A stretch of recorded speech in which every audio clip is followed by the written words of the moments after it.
Salam untuk kita semuanya, berjumpa lagi dengan saya di channel Aritala Tutorial, tempat kita untuk berbagi informasi seputar informasi pendidikan dan informasi guru, serta informasi honorer, dan yang sedang hangat diperbincangkan Bapak Ibu, yaitu informasi mengenai revisi Undang-Undang Aparatur Sipil Negara. Pada pertemuan kali ini, saya menyapa seluruh Bapak Ibu honorer senair yang selalu setia melaksanakan tugas tanpa mengenal lelah dalam hal melaksanakan kegiatan pelayanan publik di instansi pemerintah pusat maupun daerah. Saya yakin bahwa Bapak Ibu honorer selalu semangat dan selalu dalam keadaan sehat walafiat. Pada pertemuan ini ada satu hal penting yang perlu saya sarankan kepada seluruh Bapak Ibu honorer.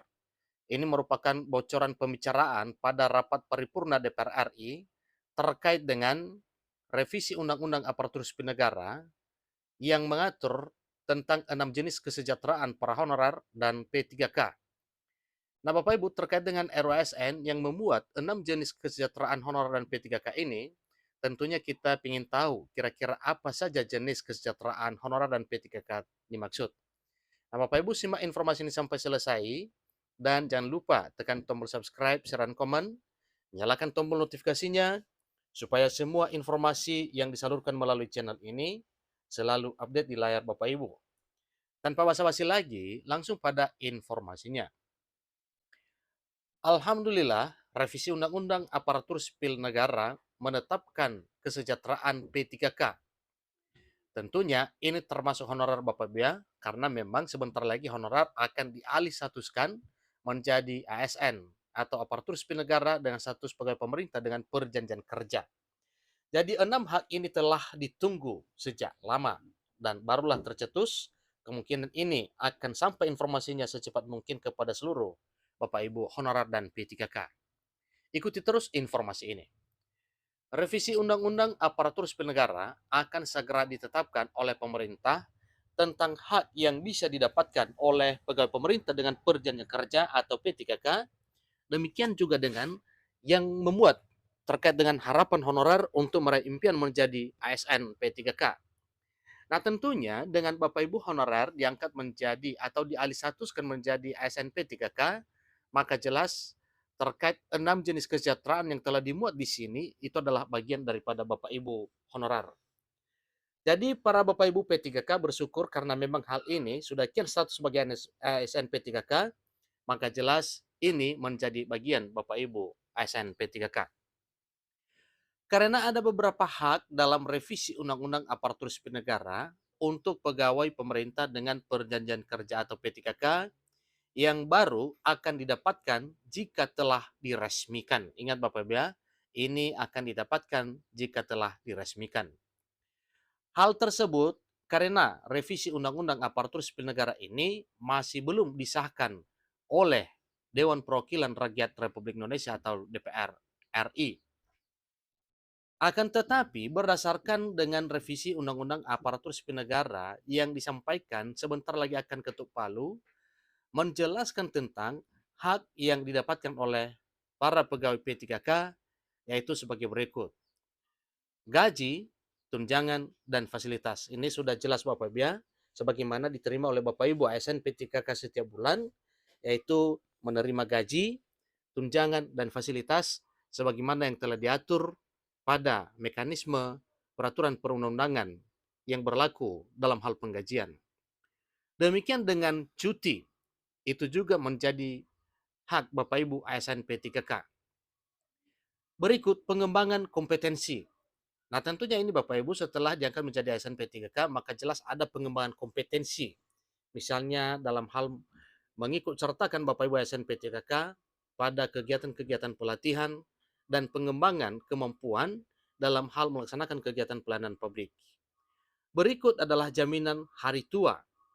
Demikian dengan perlindungan, yang mana ini juga adalah jaminan hari tua misalnya seperti pensiun, yang sudah disampaikan bahwa Bapak Ibu ASN P3K juga berhak untuk mendapatkan pensiunan. Demikian dengan perlindungan, artinya dengan Bapak Ibu honorer telah dialih statuskan menjadi ASN P3K, maka jelas Bapak Ibu honorer mendapatkan perlindungan dari pemerintah sebagaimana peraturan perundang-undangan yang berlaku yang telah ditetapkan untuk melindungi hak-hak dari honorer menjadi ASN P3K. Jadi pada peraturan pemerintah nomor 49 tahun 2020 tentang manajemen P3K juga telah menyebutkan tentang hak yang bisa didapatkan oleh ASN P3K. Sehingga untuk rincian lebih lengkapnya dapat dilihat pada revisi Undang-Undang Aparatur Sipil Negara dapat dilihat setelah disahkan oleh pemerintah. Nah, inilah yang sedang digeluti Bapak Ibu, rapat DPR RI, rapat panitia kerja Komisi 2 DPR RI terkait dengan pembahasan dan penetapan serta finalisasi RUASN sedang berjalan, dan tentunya sebentar lagi atau tidak terlalu lama lagi masyarakat dan seluruh honorer akan mendapatkan informasi resmi terkait dengan apa isi RUASN yang disahkan menjadi undang-undang. Sehingga untuk rinciannya katanya nanti ini akan kelihatan setelah RUASN disahkan oleh pemerintah tentunya.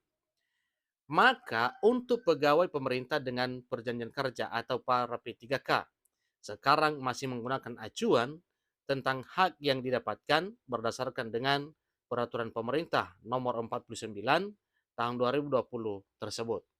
Nah, Bapak Ibu, mari kita dukung kerja kolaborasi pemerintah bersama dengan Dewan Perwakilan Rakyat Republik Indonesia yang sedang berjuang keras untuk merevisi Undang-Undang nomor 5 tahun 2014 terkait dengan ASN P3K atau manajemen P3K, maka terkait dengan hal tersebut tentunya butuh proses sebagaimana yang telah dijadwalkan dan sudah dibicarakan dan dibahas bersama. Nantinya akan ada kabar sukacita untuk seluruh honorer terkait dengan hasil keputusan resmi mengenai pembicaraan yang alot tentang revisi Undang-Undang ASN oleh pemerintah bersama dengan Dewan Perwakilan Rakyat Republik Indonesia. Bapak Ibu, itulah informasi terkait dengan hal ini. Semoga apa yang telah dituangkan di dalam informasi ini sebagaimana yang disampaikan bahwa terkait dengan revisi Undang-Undang ASN, maka mengatur berbagai kesejahteraan para P3K yang notabene juga tidak terlepas honorer yang segera akan diangkat menjadi ASN P3K di tahun 2023 tahun ini, dan kemungkinan juga tahun berikutnya setelah diberlakukan RUU ASN. Nah, informasi mengenai pengesahannya juga telah disampaikan sebelumnya bahwa setelah rapat paripurna yang digelar mulai 28 sampai 29 Agustus tahun 2023 tahun ini, tentunya setelah itu nantinya akan dijadwalkan kapan ketuk palu resmi terkait dengan pengesahan RUU ASN. Demikian informasinya, sampai ketemu pada informasi berikutnya. Terima kasih.